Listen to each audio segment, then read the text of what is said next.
درد سہتے سہتے ایک وقت ایسا بھی آتا ہے کہ کوئی دھوکہ بھی دے تو پتہ ہی نہیں چلتا، کیونکہ اس وقت تک ہم درد سہتے سہتے پتھر کے ہو چکے ہوتے ہیں۔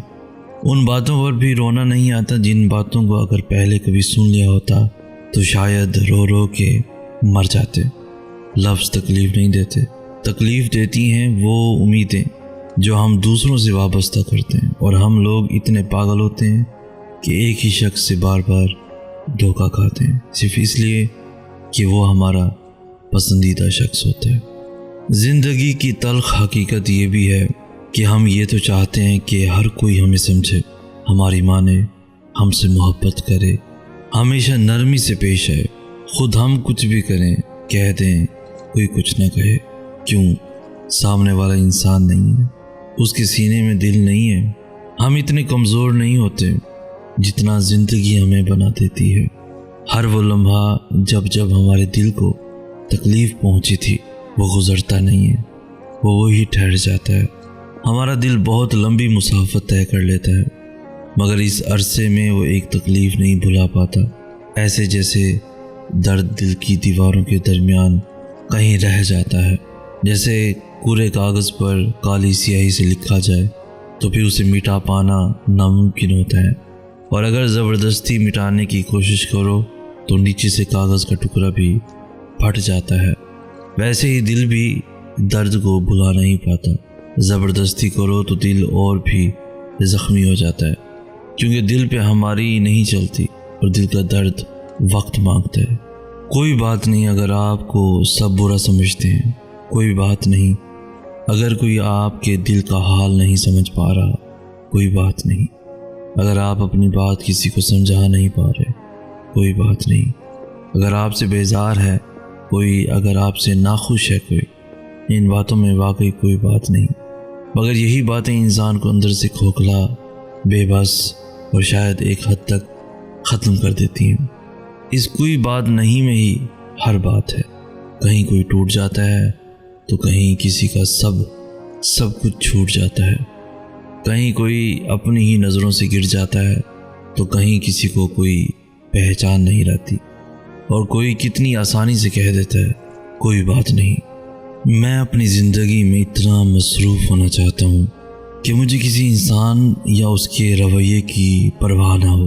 دن بھر کام کی تھکاوٹ اتنی زیادہ ہو کہ رات کو ماضی کی یادیں ہوں، حال کی فکر نہ ہی مستقبل کا خیال، بس بستر پہ آتے ہی نیند کی آغوش میں کھو جاؤں۔ لوگ اس لیے مصروف رہتے ہیں تاکہ وہ لطف اندوز ہو سکیں یا پیسہ کما سکیں، میں اس لیے مصروف ہونا چاہتا ہوں تاکہ میں اپنے ذہن میں چلتی سوچوں سے چھٹکارا حاصل کر سکوں۔ مجھے کسی شخص کی پرواہ نہ ہو، یہاں تک کہ اپنے آپ کی بھی۔ مجھے خاموشیاں سمجھا دیتی ہیں، یہ بات سچ ہے، مجھے کہنا نہیں آتا، میری باتیں صرف آنسوؤں میں اٹک جاتی ہیں۔ میں وہ ہر بات محسوس کرتا ہوں جو لہجوں میں چھپے زہر آلود تیروں سے بھرپور ہوتی ہیں۔ میری امی کہتی ہیں میرے بیٹے کو لڑنا نہیں آتا، اور میں اپنے اندر کئی جنگیں لڑ کے ہار چکا ہوں۔ زندگی کی راہوں میں بارہا یہ دیکھا ہے، صرف سن نہیں رکھا، خود بھی آزمایا ہے، جو بھی پڑھتے آئے ہیں اس کو ٹھیک پایا ہے۔ اس طرح کی باتوں میں منزلوں سے پہلے ہی ساتھ چھوٹ جاتے ہیں، لوگ روٹھ جاتے ہیں۔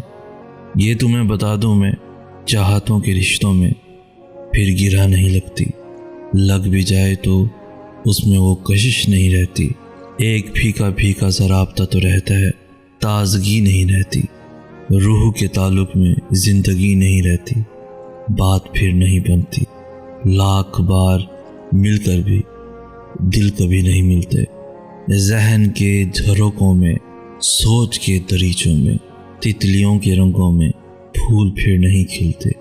اس لیے میں کہتا ہوں اس طرح کی باتوں میں احتیاط کرتے ہیں، اس طرح کی باتوں سے اجتناب کرتے ہیں۔ ذہنی دباؤ یعنی ڈپریشن یہ نہیں کہ اپنا ہاتھ کاٹ ڈلوائے، پنکھے سے لٹک جاؤ۔ ذہنی دباؤ وہ ہے کہ تم سارا دن اپنے خاندان کے ساتھ ہنسی خوشی گزارو، لیکن تم رات میں تکلیف کے باعث سو نہ پاؤ۔ یہ وہ ہے کہ تم اپنی دوستیاں محدود کرتے جاؤ، اس حد تک کہ اس میں آخر میں صرف تم رہ جاؤ۔ اپنے پسندیدہ گانوں کو سننے کی تمہارے اندر دلچسپی ختم ہو جائے۔ تم لوگوں سے اس بارے میں بات کرنا بند کر دو۔ ذہنی دباؤ وہ ہے کہ تمہیں پتہ ہو تمہارے اندر کچھ صحیح نہیں ہے، لیکن پھر بھی تم اسے ٹھیک کرنا نہ چاہو۔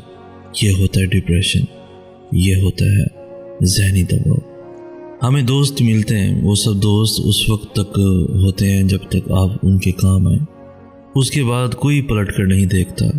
کیوں؟ دوستی مطلب کا نام ہے، یا مطلب کا نام دوستی ہے؟ دوست اس کو کہتے ہیں جو بن دیکھے بن بتائے اپنے دوست کی پرواہ کرے، صرف اس کے دل کو دیکھے۔ مجھے لگتا ہے کہ ایسے دوست دنیا میں بنے ہی نہیں۔ اگر بنے ہیں تو کیوں نہیں ملتے ایسے دوست؟ صرف اور صرف اللہ کی ذات کو ہی دوست بناؤ، وہاں سے آپ کو دھوکہ نہیں ملتا، بلکہ وہ آپ کے پاس ہے مگر دیکھتا نہیں۔ وہ دوست بن کر مشکل وقت میں ہمارا سہارا بنتا ہے۔ دوستی کے لائق صرف اور صرف اللہ کی ذات ہے اور کوئی بھی نہیں۔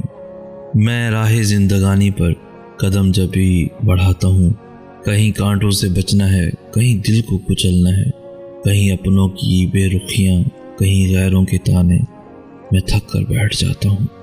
نگاہ اوپر اٹھاتا ہوں، خدایا رستہ مشکل ہے، میں ہمت کم ہی پاتا ہوں۔ کہیں پھر پاس سے دل کے صدائی خوب آتی ہے کہ راہیں جنتوں کی کب بھلا آسان ہوتی ہیں۔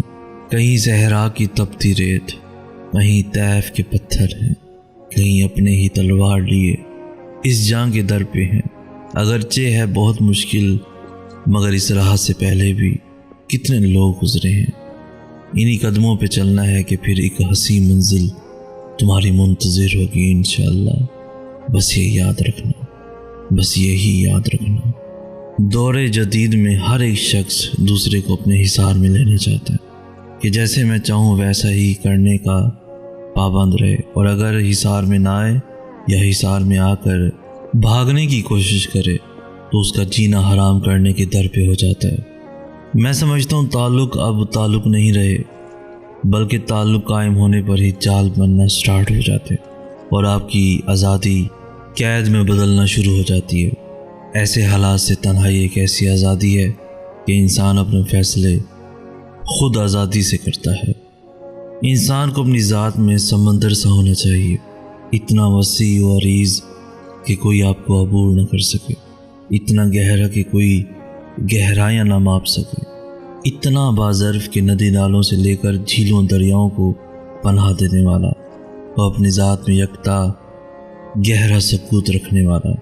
جب ہم یہ عہد کر لیتے ہیں کہ آئے مالک و کریم، میں اپنی سابقہ غلطیوں سے توبہ کرتا ہوں، میں نے حماقتیں کی، اب مزید نہیں کروں گا، مجھ سے کوتاہیاں ہوئیں، اب میں سب سے بڑی کوتاہی نہیں کروں گا، اب تجھ سے بڑھ کر میری کوئی ترجیح نہیں ہوگی، تو اللہ ہی میری ترجیح اول ہے، اب مجھے توفیق عطا فرما کہ میں اس ترجیح کے ساتھ باقی زندگی گزار دوں۔